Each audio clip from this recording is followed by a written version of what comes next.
Assalamualaikum warahmatullahi wabarakatuh.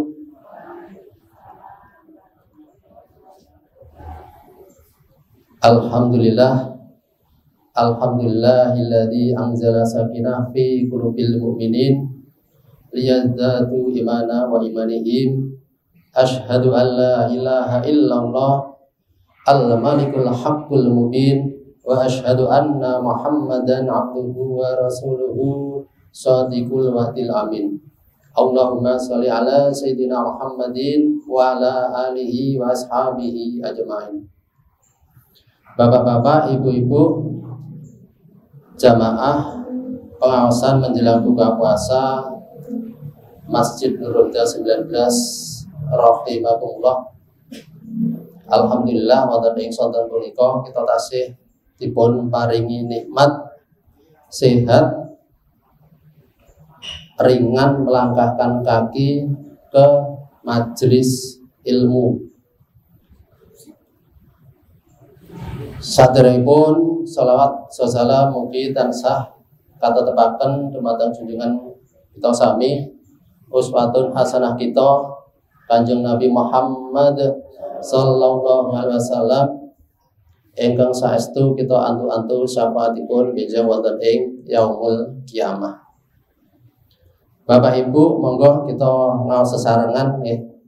Thalabul ilmi fardhun ala kulli muslimin wal muslimat.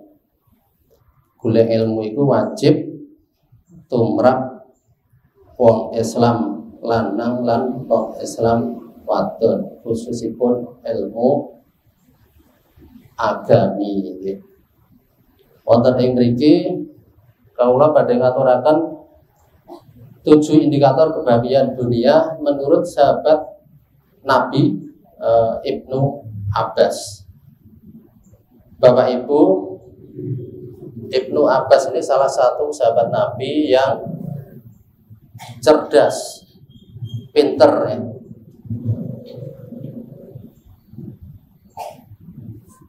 Tekun, dan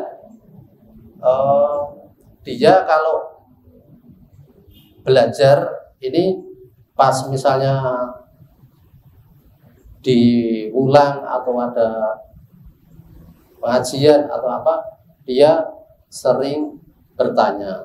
Sehingga Ibnu Abbas ini salah satu sahabat Nabi yang memiliki kecerdasan luar biasa, sehingga di waktu umur 9 tahun niki Ibnu Abbas ini sudah hafiz Quran, pun apal Quran 30 juz. Oke. Kemudian berikutnya dia juga menjadi imam masjid dan hafal Al-Quran, sehingga beliau ini juga dijuluki napa Bapak Ibu? Sing tahu silakan ngacung. Ibnu Abbas hafal Al-Quran, ngerti searti-artine, sehingga dia punya satu julukan. Julukannya napa? Monggo. Ada yang tahu? Tak kasih bonus. Ada yang tahu ngacung tak kasih bonus, monggo. Napa niku Pak? Artinya Pak? Nggih, ada lagi. Napa? Ada lagi.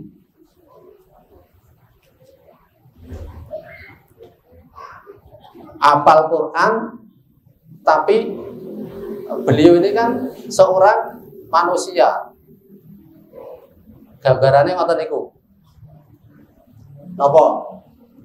Ada.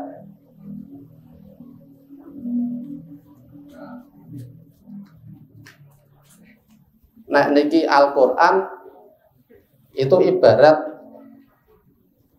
bisa kemana-mana. Oh ngeten niki. Pripun?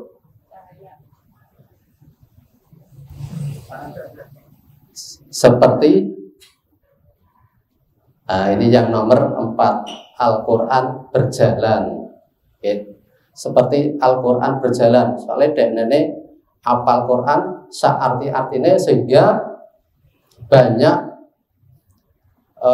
sahabat yang tanya kepada beliau.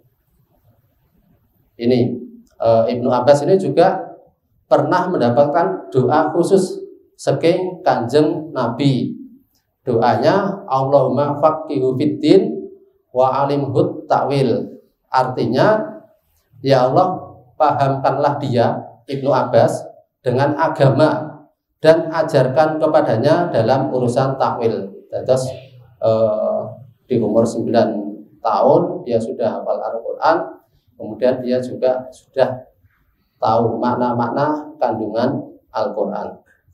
Kemudian Ibnu Abbas ini juga merupakan putra paman Nabi, Jipuniko Abbas bin Abdul Muthalib. Lajeng sejak kecil dia cerdas, sehingga Ibnu Abbas ini menjadi rujukan utama dalam banyak disiplin ilmu, baik ilmu fikih, tafsir, faraid. Faraid tahu Bapak Ibu? Ada yang tahu? Ngacung tak kasih bonus.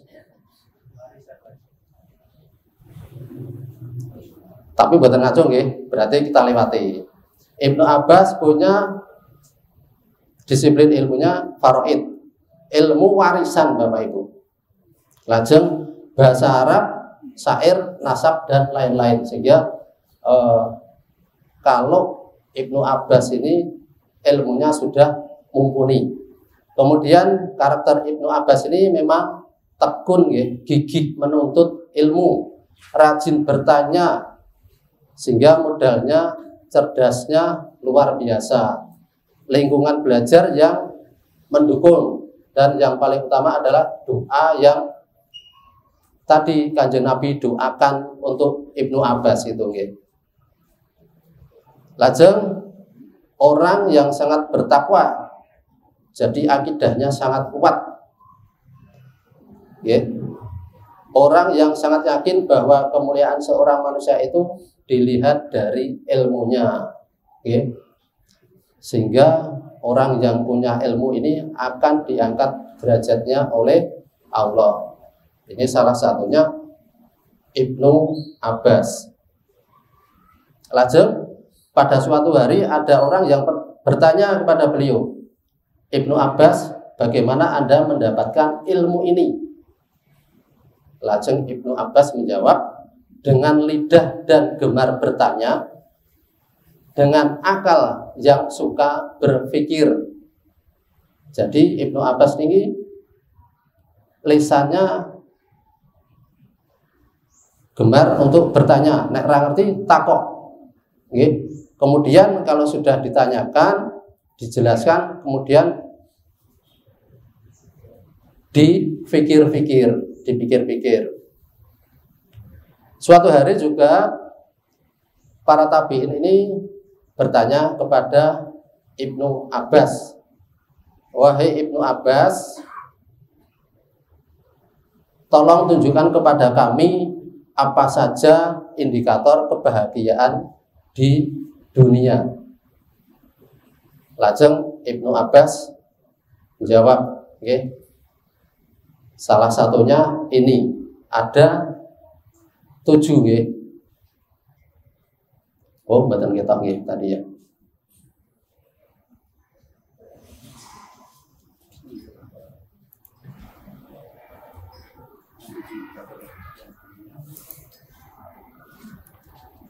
Kok offline ya?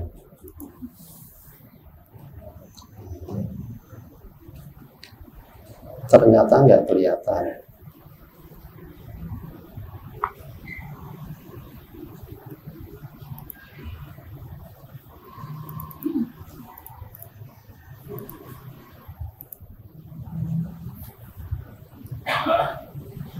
Sekedar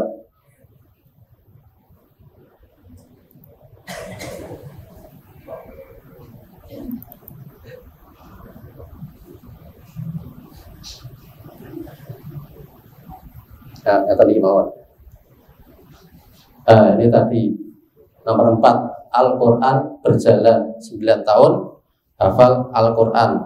Ini cerdas, ya, mendapat doa dari Kanjeng Nabi.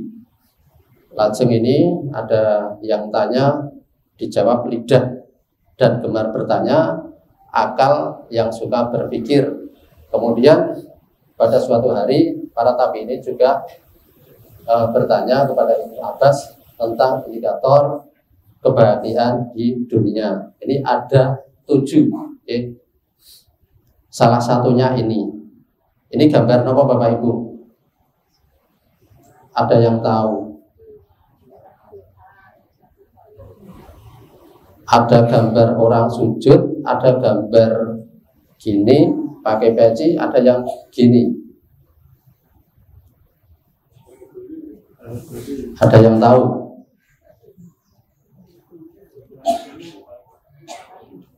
Jadi ini gambar orang yang sujud syukur.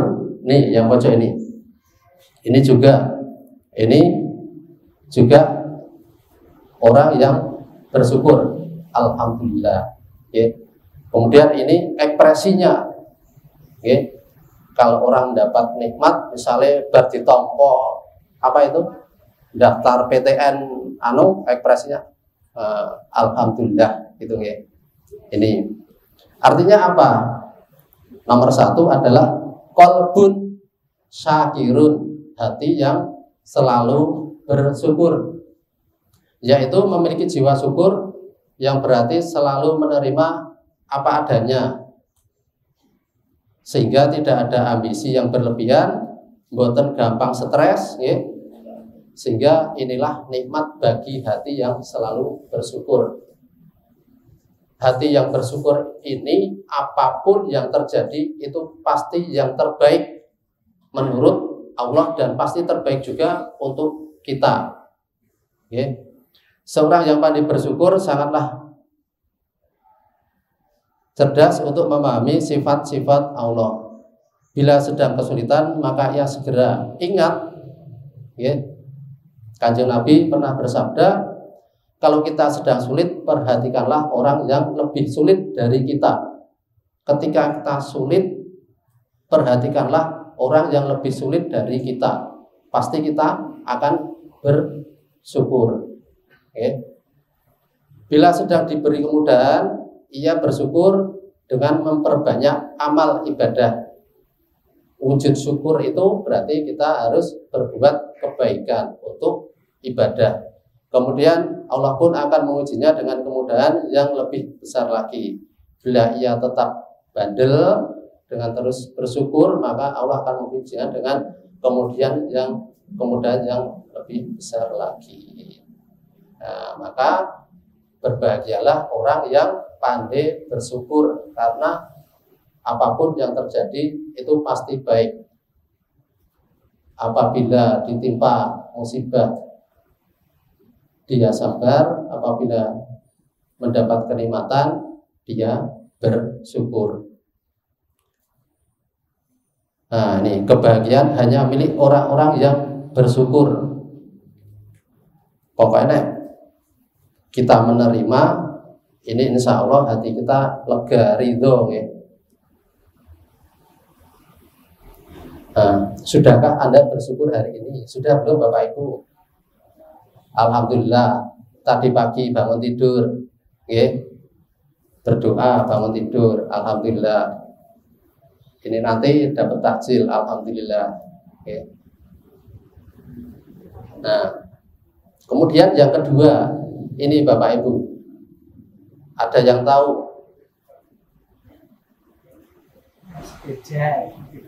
Ada yang tahu?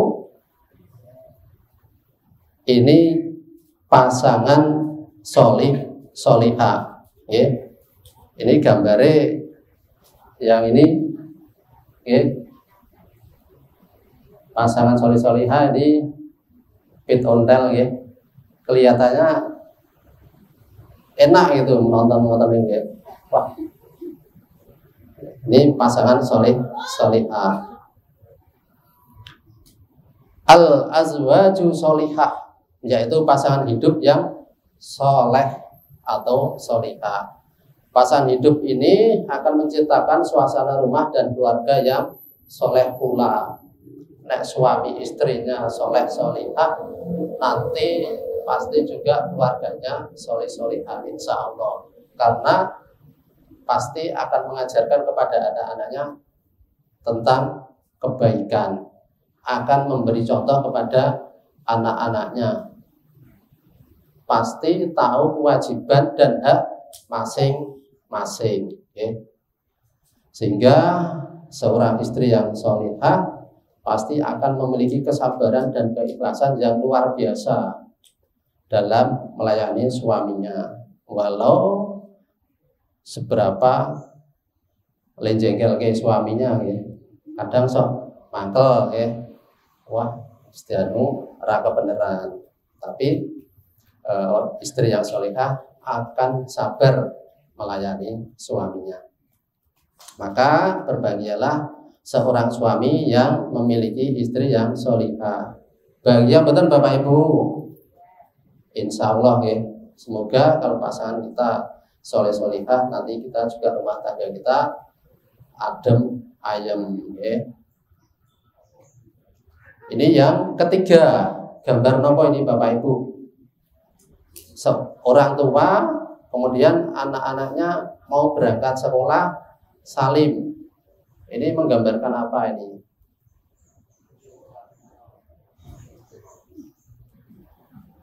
Ini adalah menggambarkan anak yang soleh, al-auladun abror, ya.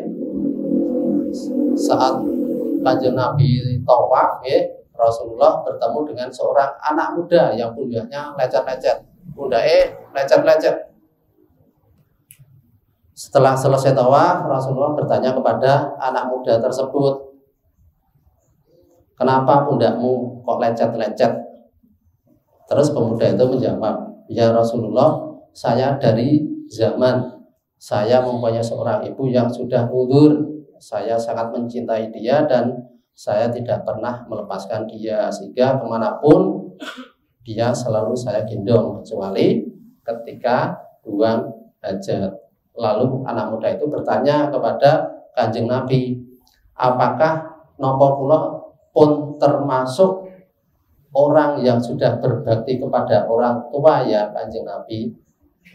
Kemudian Kanjeng Nabi memeluk anak muda itu sambil berkata, sungguh Allah ridho kepadamu, kamu anak yang soleh, anak yang berbakti. Tapi anakku, ketahuilah, cinta orang tuamu tidak akan terbalaskan olehmu. Jadi walaupun kita sebagai anak, ya, direwangi oleh berbakti kepada orang tua, bisa diibaratkan digendong tanpa dilepas kecuali buang hajat, itu belum bisa membalas kasih sayang orang tua kepada kita. Oke. Ini yang ketiga, anak yang soleh. Lajeng yang keempat adalah niki Bapak Ibu, niki foto kalau pendet kemarin waktu napa nyadran, nggih. Nek nonton ngeten iki seneng ya, guyub rukun gitu. Terus ini do ngumpul bareng-bareng iki nggih, anak-anak juga di sini. Kemudian yang pojok ini anak-anak ya do ngaji, senang melihat itu. Nah, ini adalah menggambarkan yang keempat, al-biyatus sholihah, yaitu lingkungan yang kondusif untuk iman kita. Alhamdulillah wonten ing Glodong ini bisa dikatakan 100% penduduknya muslim, sehingga sangat kondusif nggih untuk kita beribadah, untuk kita beramal nggih. Ini sangat kondusif. Beda kalau kampung kita ini heterogen, campur-campur, ada yang alirannya makan B1, B2, ya. Ada yang senangnya musik, karaoke, ada yang sukanya pasangan makanan, minumnya pasti yang haram. Nah, tetapi di Glodong ini alhamdulillah semua muslim sehingga kondusif lingkungannya.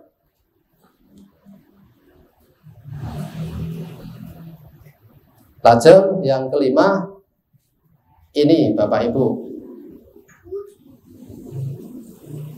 ini gambar apa nih? Orang periksa, ya, orang periksa hamil. Ini ibu-ibu di sawah panen. Kemudian ini ada Pak tukang baru kerja. Kemudian ini ada cleaning service, ya, betul, alat-alat kebersihan. Artinya apa Bapak Ibu? Ini dalam rangka mencari nafkah, ya. Dalam rangka mencari nafkah. Sehingga yang kelima adalah al-malul halal atau harta yang halal. Senajan direwangi panas-panas, ya, senajan direwangi kudanan, ini hanya untuk mencari harta yang halal. Di dalam Islam harta ini bukanlah banyaknya, bukan kok oke harta niku, tetapi yang lebih ditekankan adalah kehalalannya, caranya mendapatkannya, asalnya, kemudian digunakan untuk apa. Niki nggih. Di dalam riwayat Muslim, nggih, Rasulullah pernah bertemu dengan seorang sahabat yang berdoa mengangkat tangan. Kemudian Kanjeng Nabi ngendika, kamu berdoa sungguh bagus, namun sayang makanan, minuman, dan pakaian serta tempat tinggalmu didapat dengan cara yang haram. Bagaimana doamu bisa dikabulkan? Nah ini Pak, Bapak Ibu, kalau harta haram ini nanti akan menghijab doa-doa kita, sehingga monggo kita berusaha agar harta yang kita nafkahkan untuk keluarga kita ini harta yang halal. Nah misalnya ada yang campur, ada yang nggak tahu itu anunya, ini kita juga berdoa di salat, doa salat dua ada ya, apabila haram maka sucikanlah. Nah, kemudian ini yang keenam, ini sengaja saya ambilkan gambarnya dari Masjid Darut Tauhid. Kenapa saya ambilkan dari sana? Karena kalau senangnya ini, kalau agim ini materinya ringan-ringan, tetapi inti dari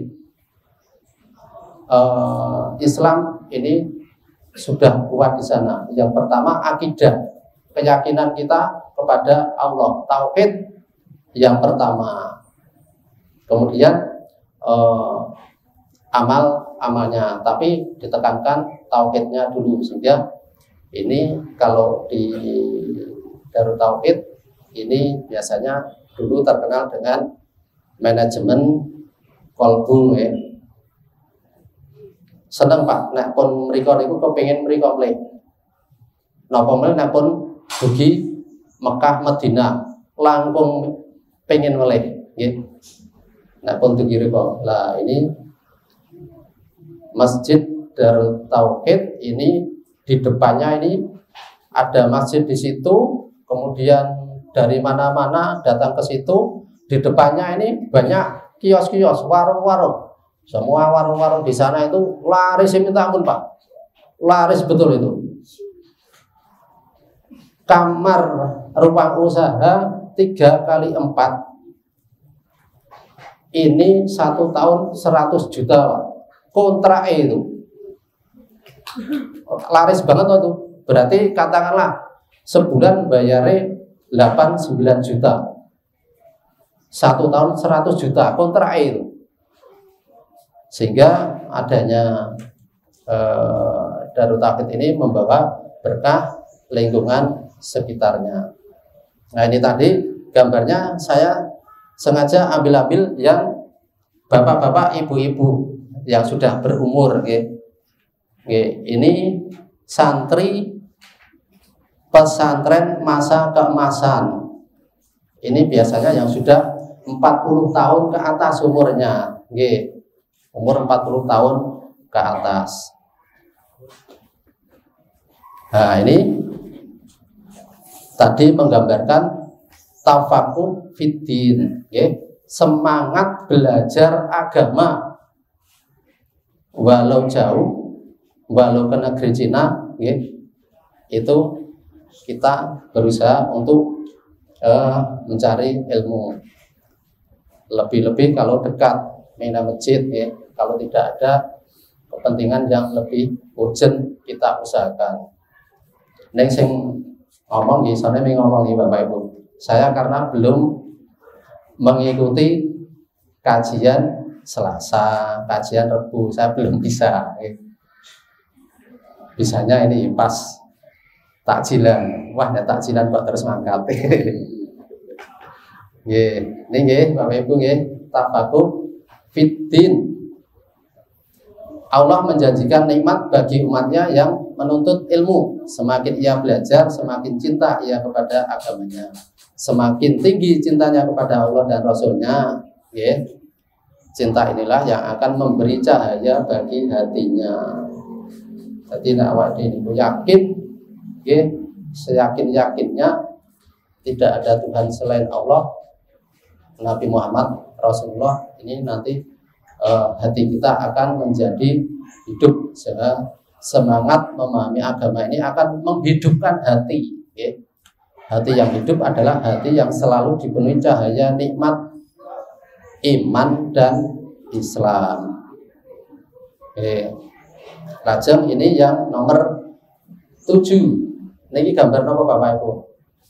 Yang atas ini dari bayi, besar, remaja, dewasa, hingga kembali seperti anak-anak, ketua, tuh pakai tekan.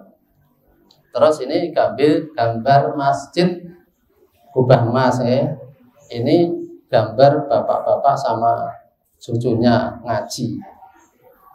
Ini artinya adalah karena umur kita semakin lama tidak semakin bertambah, semakin berkurang jatah kita, maka doa kita adalah umur yang barokah, al-umri al-mubarak.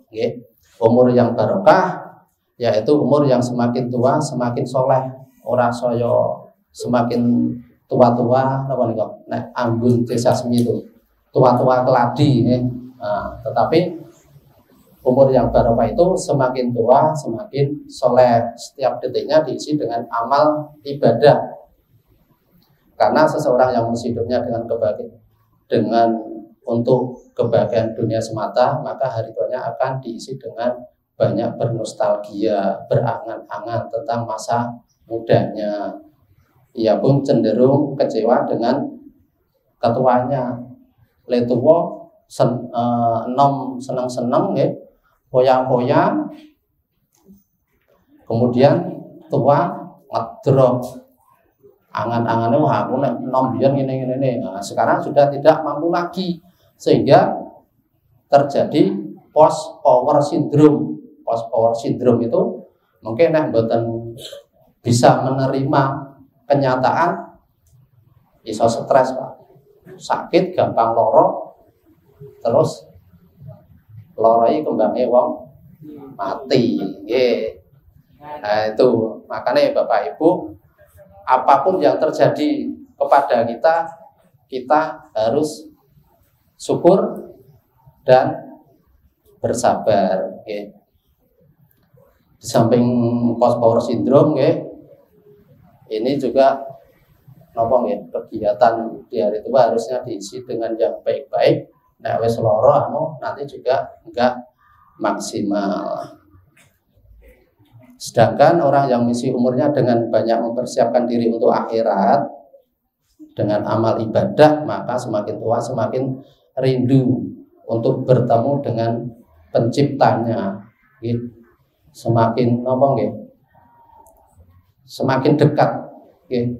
Mesti mikir, saiki aku isih urip, saya tidak tahu semenit, 2 menit, 3 menit, 1 jam, sehari, seminggu, sebulan, setahun berikutnya. Sehingga diisi dengan ilmu, dengan hal-hal yang baik, dengan ibadah. Sehingga orang yang umurnya barokah ini tidak ada rasa takutnya untuk meninggalkan dunia. Bahkan ia penuh harap untuk segera merasakan keindahan alam kehidupan berikutnya. Nah, ini tasih pinten Pak Uji waktunya? Masih lama? Masih lama. Nggih, nek masih lama sudah nggih Bapak Ibu nggih. Iki akhir ajaran saleh.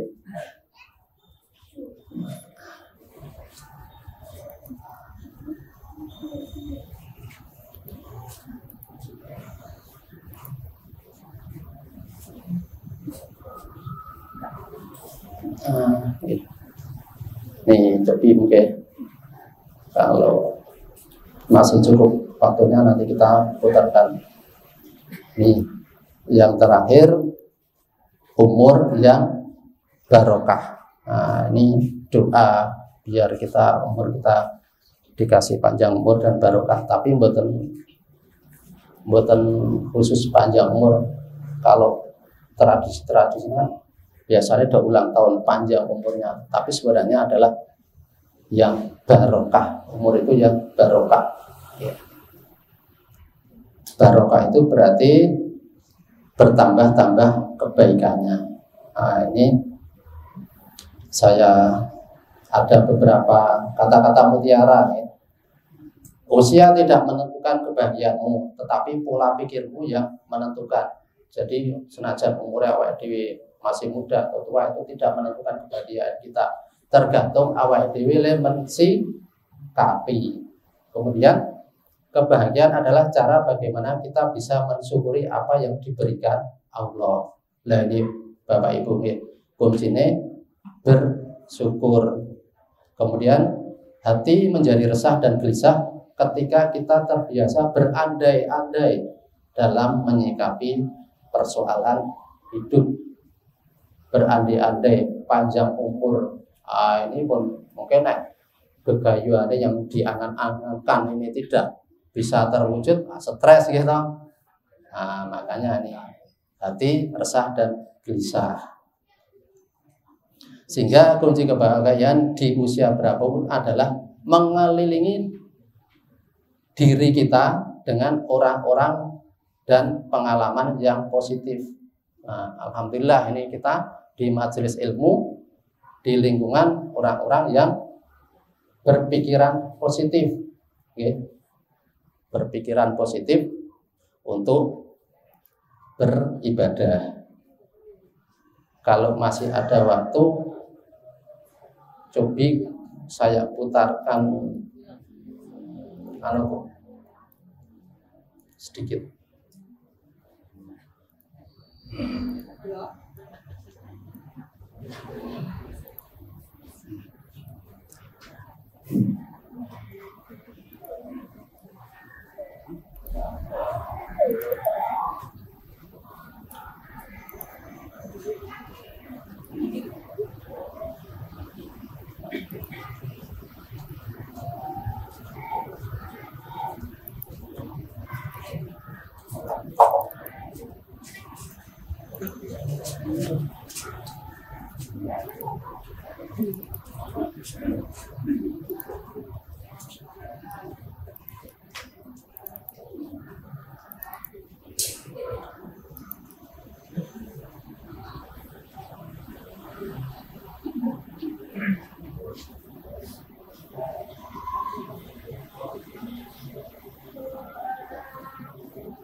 Nah, ini Bapak Ibu sudah sering lihat ini. Coba ya, kita lihat ini ya. Ini seorang ibu Dayak ya. Namanya Bu Ida Adriani. Ini umurnya sudah tua. Nah, ini saya tertarik, saya putarkan di sini kenapa? Karena ternyata setiap pengobatan dia ini membaca Bismillah. Kemudian juga bahwa kesembuhan itu hanya milik Allah. Saya cuma manusia biasa. Kemudian dia ini setiap menolong pasiennya ini tidak minta upah. Nanti kalau di YouTube silakan dibuka. Boten bayar. Orang Dayak ini malah pakai bahasa kita. Boten bayar. Tahu boten bayar. Tidak usah bayar. Tidak pakai duit gitu. Ini saya tertariknya di situ. Artinya umur yang masih tersisa ini bermanfaat bagi orang lain. Ini Bapak Ibu, tangannya seperti itu. Dengan ridho Allah, dengan kehendak Allah bisa sembuh. Ini banyak sekali YouTube-nya di situ. Ini saya putarkan yang durasinya sebentar, durasinya 3 menitan. Nah, ini dia coba.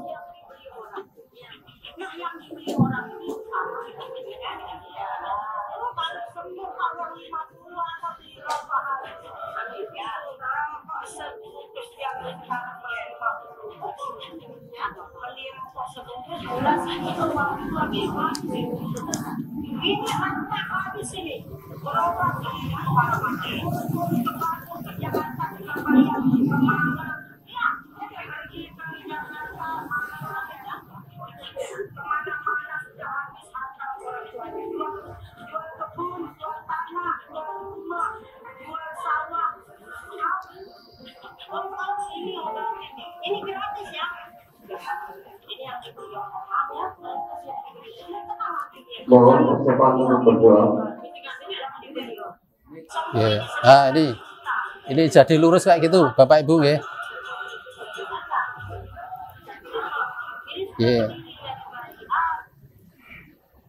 Karena waktunya sudah habis ya.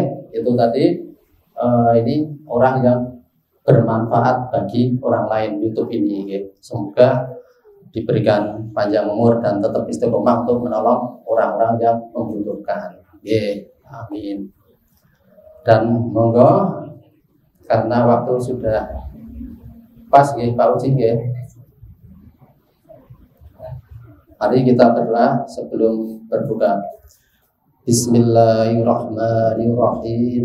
Allahumma laka sumtu wa bika amantu wa ala rizkika aftartu bi rahmatika ya arhamar rahimin. Assalamualaikum warahmatullahi wabarakatuh.